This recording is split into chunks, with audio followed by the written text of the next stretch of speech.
parasitismo se define más que nada como una relación simbiótica enmarcada en una interacción trófica y directa.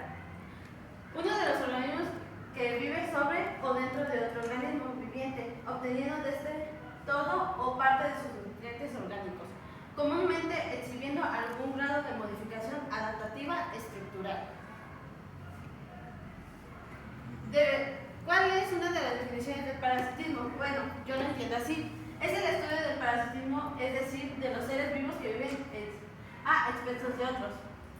Y normalmente se encuentran en el reino animaliano. Aquí vamos a mencionar una de las relaciones entre los seres vivos, que es el inquilinismo, comercialismo, mutualismo, simbiosis, depredatismo y hiperparasitismo. El inquilinismo, asociación entre dos seres vivos, en una cual utiliza como morada, estructura o cavidad del otro, al que no le ofrece ninguna ventaja. Comercialismo, uno de los seres vivos funciona como huésped, sin recibir ni percusión ni beneficio. Mutualismo, es la asociación biológica entre dos seres vivos en la que los asociados se les denomina mutualismo, ambos reciben beneficios sin que tengan dependencia necesaria para su existencia, ya que cada uno podría vivir sin la presencia del otro. La simbiosis es el tipo de asociación biológica que es muy similar a la anterior. Ya existe dependencia necesaria para la supervivencia, es decir, dos asociados no pueden vivir separados. Y anteriormente habíamos hablado del parasitismo, era la asociación biológica entre dos seres vivos en la cual uno de los asociados deriva todo el beneficio de la asociación para sí, es decir, casa y sustento de la otra asociación llamado huésped, como la particularidad de que parásito causa daño al huésped. Depredatismo, en este caso una de las asociaciones depredador ser de vida libre, se alimenta y expresa de otras asociaciones llamadas presas o a la cual mata e ingiere. Hiperparasitismo, asociado biológico en la cual un parásito infecta a otro parásito. Una de las modalidades del parasitismo es la asociación biológica entre dos seres vivos denominadas parasitismo. Puede sufrir un sinnúmero de variaciones o modificaciones de acuerdo a distintos conceptos. Bueno, uno de ellos es temporal, periódico y permanente, y en la siguiente diapositiva les voy a mencionar otros.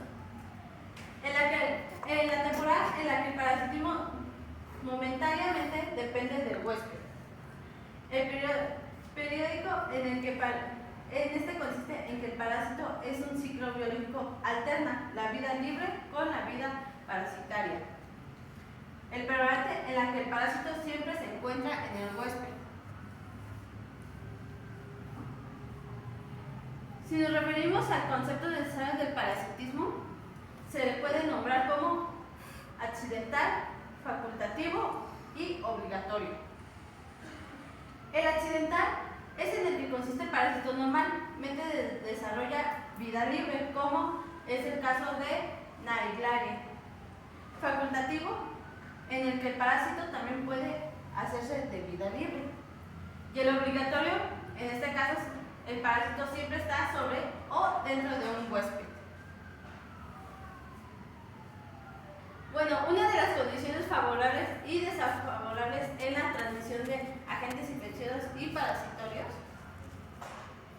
es que el organismo parásito puede desarrollarse dentro de un huésped determinado, entre debe conservarse los procesos metabólicos adecuados por encima de un umbral mínimo que le permitan sobrevivir, mantener al parásito para que se lleve a cabo su desarrollo y huésped, tales como las vitaminas, aminoácidos, ácidos grasos, etc. Van a suministrar el alimento necesario. ¿Qué quiere decir con esto? De que el huésped se va adaptando, ahora sí, el parásito, se va adaptando al huésped, a cómo se encuentra.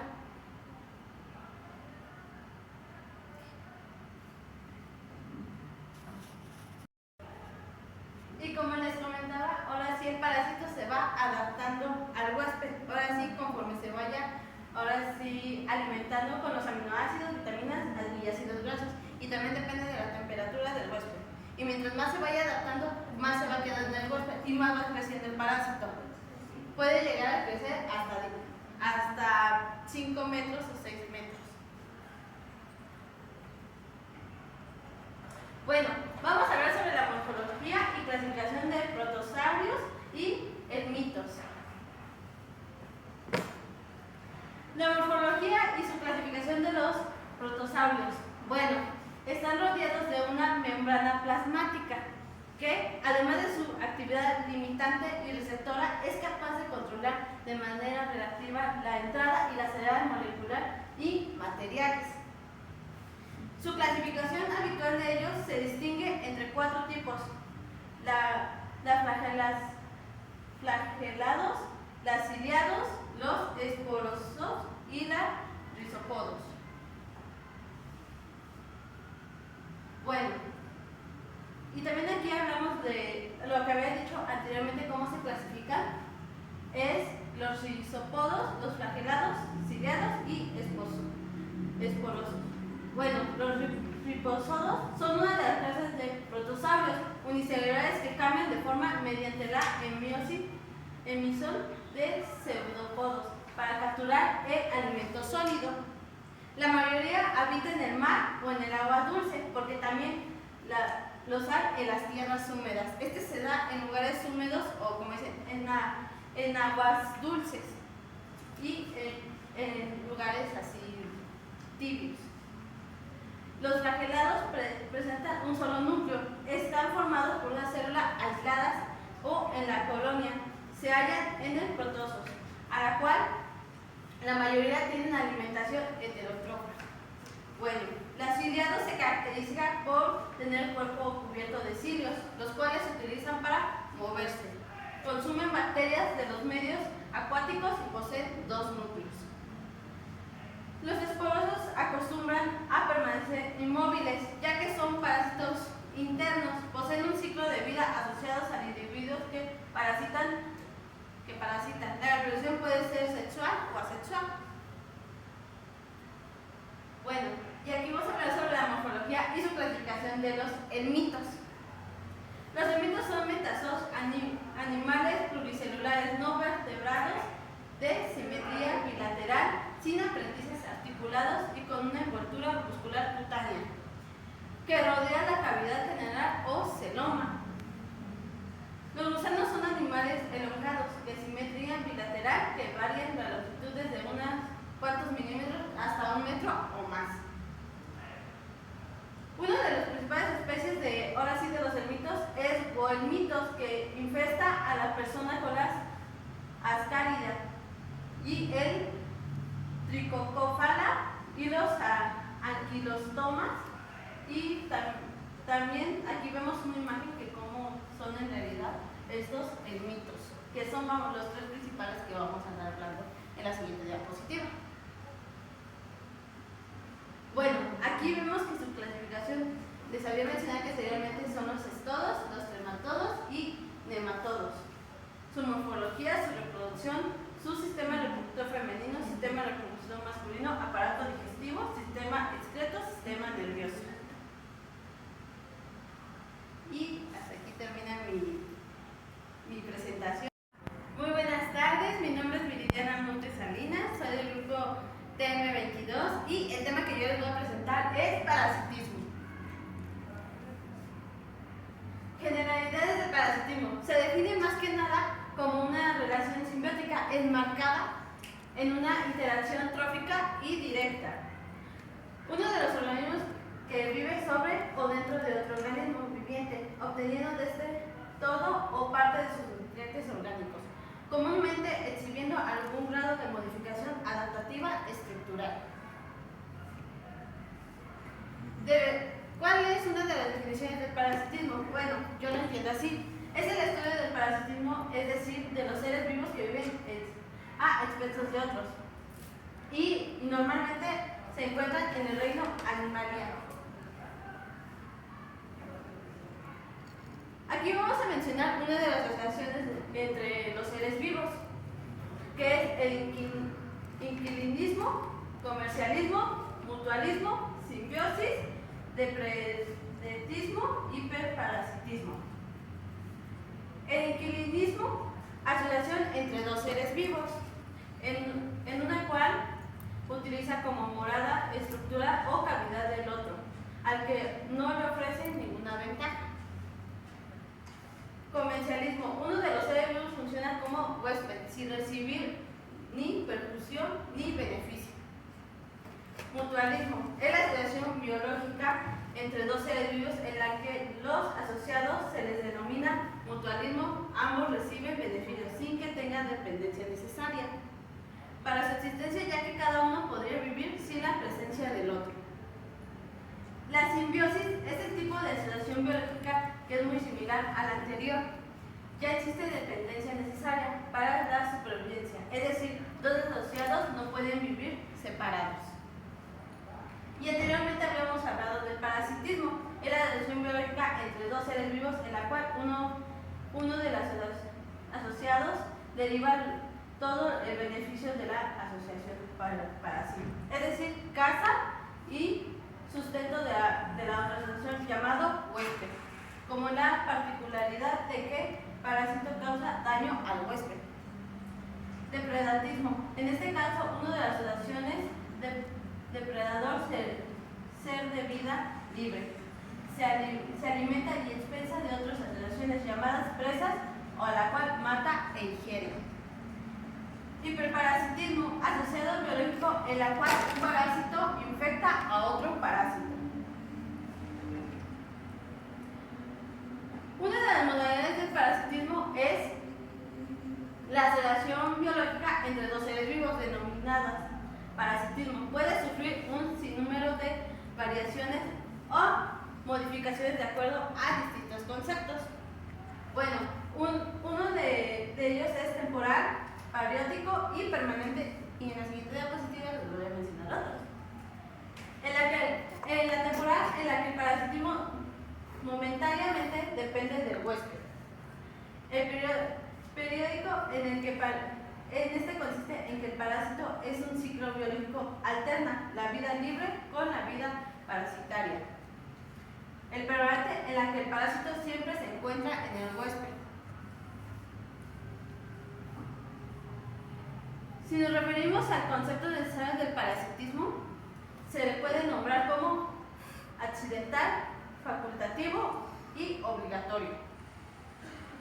El accidental es en el que consiste el parásito normalmente desarrolla vida libre, como es el caso de Naegleria. Facultativo, en el que el parásito también puede hacerse de vida libre. Y el obligatorio, en este caso, el parásito siempre está sobre o dentro de un huésped. Bueno, una de las condiciones favorables y desfavorables en la transmisión de agentes infecciosos y parasitorios es que el organismo parásito puede desarrollarse dentro de un huésped determinado, debe conservarse los procesos metabólicos adecuados por encima de un umbral mínimo que le permitan sobrevivir, mantener al parásito para que se lleve a cabo su desarrollo y huésped, tales como las vitaminas, aminoácidos, ácidos grasos, etc. Van a suministrar el alimento necesario. ¿Qué quiere decir con esto? De que el huésped se va adaptando, ahora sí, el parásito, se va adaptando al huésped, a cómo se encuentra.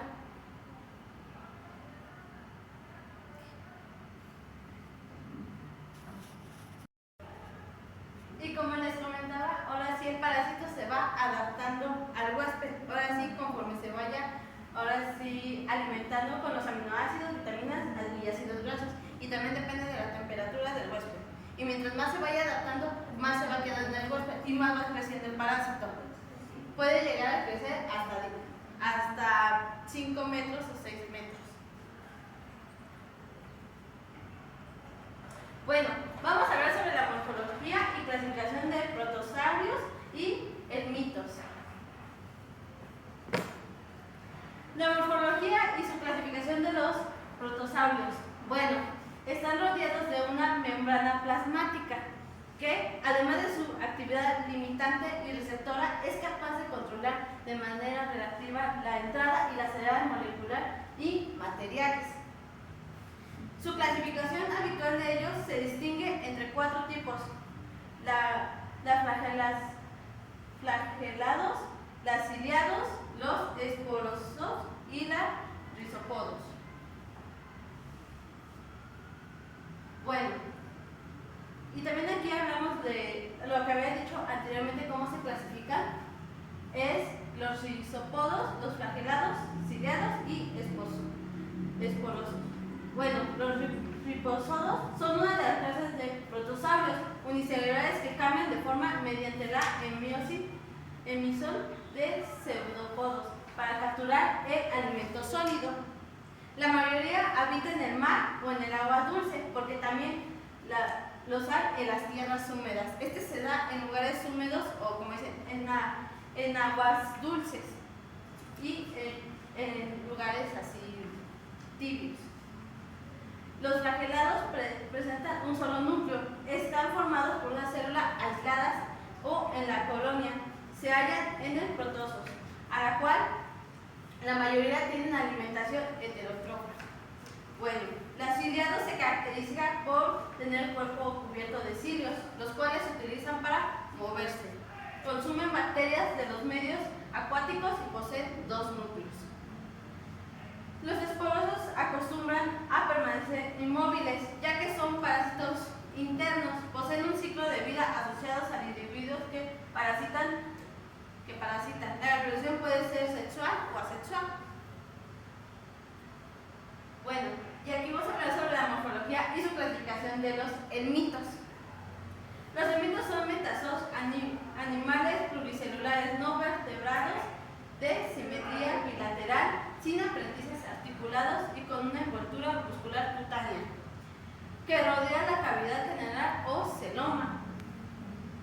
Los gusanos son animales elongados de simetría bilateral que varían la longitud desde unos cuantos milímetros hasta 1 metro o más. Una de las principales especies de los helmintos es gohelmintos, que infesta a la persona con las ascáridas, y el tricocófala y los anquilostomas. Y también aquí vemos una imagen que cómo son en realidad estos helmintos, que son los 3 principales que vamos a estar hablando en la siguiente diapositiva. Bueno, aquí vemos que su clasificación les había mencionado que serialmente son los cestodos, los trematodos y nematodos. Su morfología, su reproducción, su sistema reproductor femenino, sistema